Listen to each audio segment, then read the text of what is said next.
ඔන්න අද මං ආව යාළුවෝ බලන්න. ඉතින් හැමෝම හොඳින් ඉන්නව නේද?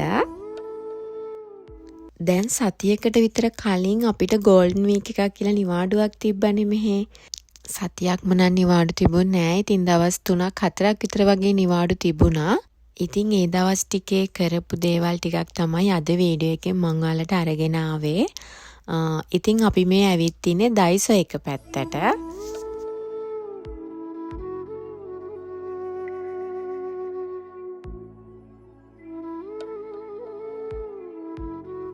අපි අද වැඩිපුරම ඩයිසෝ එකට ආවේ මෙන්න මේ වර ගන්න.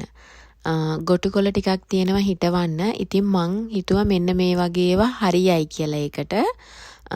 ඇයි මේවා හිටවන්නේ කියලා මං ඔයාලට ඉස්සරහට කියන්නම්කෝ බලන්නකෝ වීඩියෝ එක. අපි පැල හිටවපු තැන පොඩි ගස් ටිකක් තියෙනවනේ. අන්නේ ටිකේ අතු කපලා දාන්න මෙන්න මේක අරගත්තේ. හැබැයි ඒකෙන් කැපුවේ නෑ ගත්තට.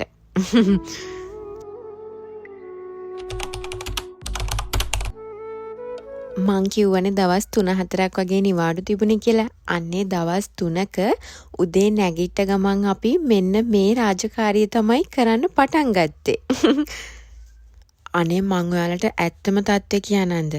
මම මෙතන සමහර දවස්වලට මූණවත් සෝදලා නෑ. ඒ කියන්නේ නැගිට ගමන් මං සමහරලාට වතුරවත් බොන්න නැතුව එළියට බහලා මෙතනට තමයි එන්නේ.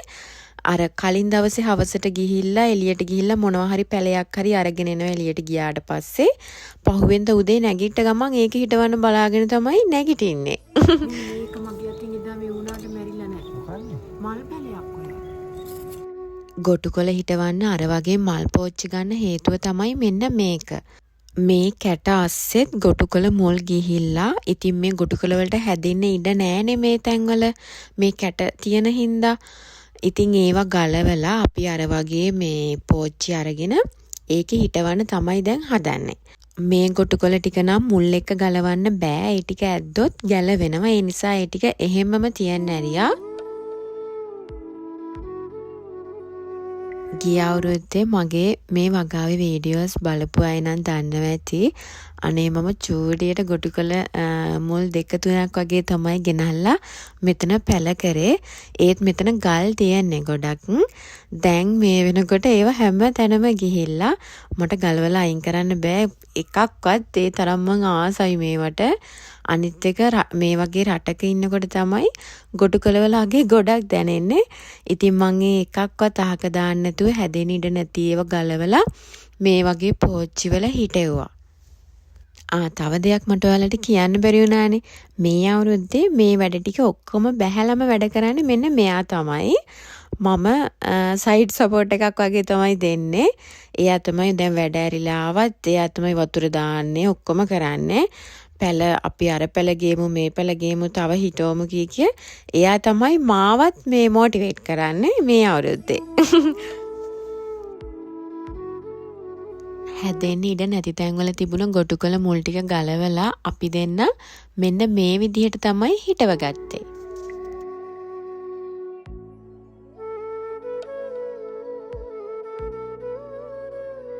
ඊට පස්සේ අපි එදාම මෙතන තිබුණ අර ගස්වල අතු ටික කපලා දැම්මා.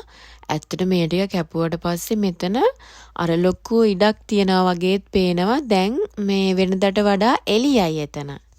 ඉතින් අපි අද දවසට කරේ ගොටුකොළ ටික මේ පෝච්චි වල හිටවපු එකයි මේ ගස්වල අතු ටික කපලා මෙතන සුද්ධ කරපු එකයි. ඒ ටික තමයි උදේ නැගිට ගමන් අද කරේ. ඊට පස්සේ මම මේ ටිකට වතුර දැම්මා.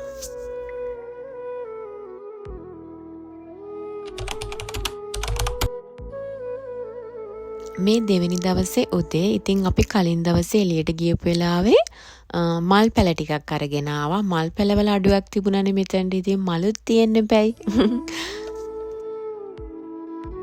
අවුව චුට්ටක් තිබුණට තාම උදේ පාන්දර අපිට. ඉතින් දැන් රස්නේ කාලේ හින්දා ඉක්මනට ඉර පායනවනේ.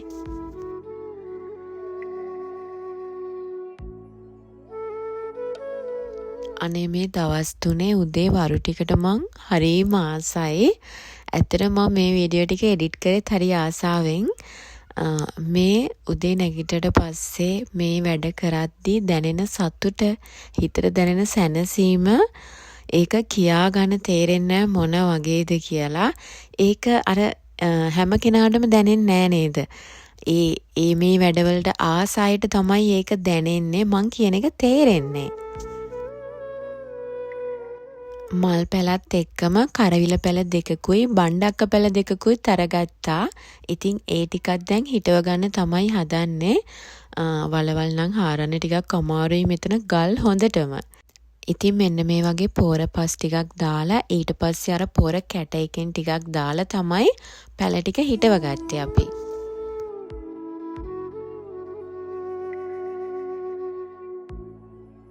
ඉතින් අපි මේ පැල හිටවන්නේ අර මේ බණ්ඩක්ක කන්න කරවිල කන්න එහෙමම බලාගෙන නෙමෙයි.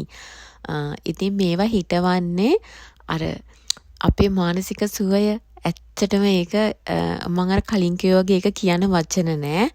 මේ පැලට අපිම හිටවලා අපිම දවස ගානේ වතුර දාලා ඊට පස්සේ මේවා දවසින් දවස ලොකු වෙද්දී ඒ දැනෙන සතුට ඒ හැඟීම ඒක හැමෝටම දැනෙන එකක් නෙමෙයි. මම අර කලින් කිව්වා වගේ ඒක ඔයාට දැනෙන කෙනෙක් නම් මං හිතන විදිහට ඔයා ස්වභාව ධර්මෙත් එක්ක ගොඩාක් බැඳිච්ච කෙනෙක්. ස්වභාව ධර්මයට ගොඩක් ආදරය කරන කෙනෙක්. ඉතින් මම මගේ ගිය අවුරුද්දේ ගාඩන් වීඩියෝස් වලදී කිව්වා වගේම ඇත්තටම මම මෙයාලත් එක්ක කතා කරනවා. උදේ නැගිටට පස්සේ දැන් ඉක්මනට ඉර පායලා තියෙන හින්දා එළියට බහින්න නම් වෙලාවක් නෑ මට. වැඩට යන්න තියෙන හින්දා කර්ටන් එක ඇරලා චුට්ටක් මෙයාලා දිහා බලනවා පොඩ්ඩ වෙලාවක්. හැබැයි වැඩ ඇරිලා ආපු ගමන් එන්නේ මෙතනට. ඒ ඇවිල්ලා මෙයාලත් එක්ක චුට්ටක් කතා කරනවා. අර දවසින් දවස මෙයාලා ලොකු වෙනවා. මේ පැල වතුර දාද්දී ඊට වඩා සතුටක් දැනෙන්නේ. අපිට අවුරුද්ද පුරාවට මේ වැඩ කරන්න වෙන්නේ නෑනේ මෙහෙදි. සීත කාලේ එනකන් විතරයි. ඇත්තටම මේ වැඩවල අගේ දැනුනේ මට නම් ගොඩක්ම මේ වගේ රටකට ආවට පස්සේ ලංකාවෙද්දිත් මම පැල හිටවල තියෙනවා. එළවලු පැල ඒ වුණාට මේ තරම් ආසාවෙන් උනන්දුවෙන් කරලා නැහැ.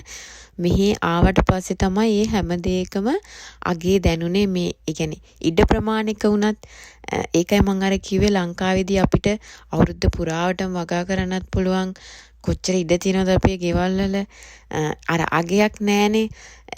අර දේවල් නැති වෙන්න ඕනි අපිට ඒ වගේ අගේ දැනෙන්න.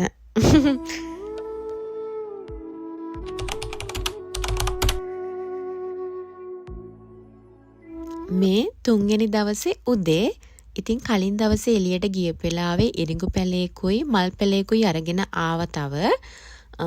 ඉතින් මම ඉරිඟු පෙරේතයානේ. ඒ නිසා මම තමයි ඉරිඟු පැලේ හිටවන්නේ. ඒක නම් මං කියලාම තමයි ඉල්ලගත්තේ මම තමයි ඉරිඟු පැලේ හිටවන්නේ කියලා. වීඩියෝ එකේ මුලදිත් මං ඔයාලට කිව්වනේ මේ සැරේ පැල හිටවන්න උනන්දුව තියෙන මට වඩා මෙයාට කියලා. ඉතින් ඒ නිසා දැන් අපි තරඟෙට වගේ තමයි පැල හිටවන්නේ. සමහරලාට කියනවා අරක මං හිටෙව්වේ ඒක තමයි හොඳට හැදෙන්නේ. එහෙම කිය අපි දෙන්න රණ්ඩු වෙනවා බොරුවට. ඉතින් මම ඉරිඟු පෙරේතයා නිසා මම තමයි ඉරිඟු පැලේ හිටවන්න බාරගත්තේ. මගේ ජීවිතේ පළවෙනි වතාවට තමයි මම මේ ඉරිඟු පැලයක් හිටවන්නේ. ඔයාලා හිතන්නේ මොකද්ද? මේක ඉරිඟු හැදෙයිද නැද්ද? ඉතින් ගෙවුන නිවාඩුවේ දවස් 3ක උදේවරුවේ අපේ පුංචි වගාවත් එක්ක ගෙවුන වීඩියෝස් ක්ලිප් ටිකක් තමයි මං අද ඔයාලට අරගෙන ආවේ. ඒ දවස් ටිකේ අපි කාපු කෑම වීඩියෝ එකක් තියෙනවා. ඒක ඊළඟට මං ඔයාලට අරගෙන එන්නම්. එහෙනම් අදට මං ගිහින් එන්නම්ද? වෙනද වගේම අදත් කියනවා මාත් එක්ක එකතු වෙලා ඉන්න ඔයාලට ගොඩාක් ආදරෙයි. ආයෙමත් වීඩියෝ එකක් අරන් එනකන් හැමෝම පරිස්සමෙන් සතුටින් ඉන්න.